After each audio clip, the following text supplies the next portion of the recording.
Hi చిన్నారులు. అయితే ఇప్పుడు హాలిడేస్ వచ్చాయి కదా, హాలిడేస్లలో హాయిగా ఎంజాయ్ చేశారనుకుంటా. అయితే ఈరోజు మళ్ళీ ఇంకో కథ చెప్తాను మీకు. అయితే ఒక వ్యాపారి ఉంటాడు. ఆ వ్యాపారి ఏవో కొన్ని సామాన్లు అమ్మేటివి బిజినెస్ కదా. వ్యాపారి అతను కావాల్సిన సామాన్లన్నీ ఒంటె మీద పెట్టుకొని అతను ఆ ఒంటె పైన కూర్చొని ప్రయాణిస్తూ వ్యాపారం చేసుకుంటూ ఉంటాడు. దూర ప్రాంతాలకు కూడా వెళ్తాడు. అక్కడ వెళ్ళినప్పుడు ఒకవేళ రాత్రిపూట ఉండాల్సి వస్తే గుడారం వేసుకొని అందులో పడుకొని మళ్ళీ తెల్లవారు లేచి తన వ్యాపారం మీద తను వెళ్ళిపోతూ ఉంటాడు. ఒంటె పైన సామాన్లు వేసుకొని వెళ్ళిపోతుంటాడు. అలా వెళ్ళిపోతూ ఉంటుంటే ఒక సాయంత్రం పూట ఆయన వెళ్ళే దారిలో అడవి వచ్చేస్తుంది. ఆ అడవిలో ఇంకా గుడారము వేసుకొని అక్కడే ఆ రాత్రికి ఉండి తెల్లవారి పొద్దున్నే లేచిపోదామని అనుకుంటాడు.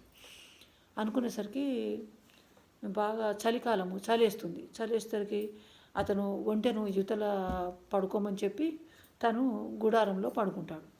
పడుకునేసరికి ఒంటెకు బాగా చలేస్తుంది. దానికి కూడా చలేసి అతను ఏం చేస్తాడంటే గుడిసెలో గుడారంలో పడుకొని ఉంటాడు కదా. ఒంటెకు చలేసరికి కొంచెము ఆ గుడారంలోకి తల దూర్చి, అమ్మ కొద్దిగా వెచ్చగా ఉందిలే గుడారంలో తల పెడితే అనుకొని కొంచెం ముందుకు వెళ్ళి ఆ గుడారంలో తలబెట్టి పండుకుంటుంది.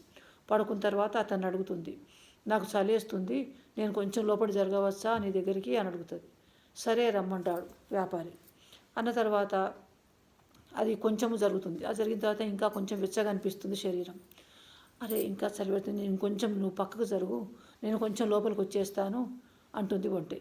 సరే రమ్మంటాడు వ్యాపారి. ఇంకొంచెము శరీరాన్ని గుడారంలోకి కొంచెం పంపించి అలా పడుకుంటుంది. పడుకున్న తర్వాత అబ్బాయి ఇంకా హాయిగా ఉందిలే, ఇంకా ఎచ్చగా ఉండదు అనుకొని ఇంకొంచెం పక్క జరగవా, నేను ఇంకొంచెం లోపలికి వచ్చేస్తాను అంటుంది వెంటనే.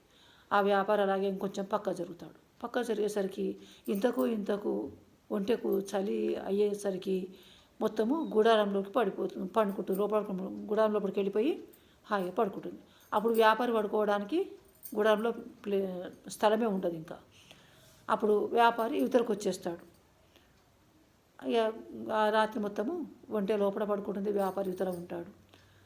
దీని కథలో నీతి ఏమిటంటే, వేలు పెట్టి సందు అయితే కాలు పెట్టి సందు అవుతుందని దీని కథలో నీతి. కొంచెము జరుగుతూ ఒంటె లోపలికి వచ్చేసింది, లోపల ఉన్న వ్యాపారి యువతలకు వచ్చేసాడు. అది ఈ కథలో నీతి. బాయ్. రేపు మళ్ళీ ఇంకో కథతో కలుద్దాం. ఓకేనా?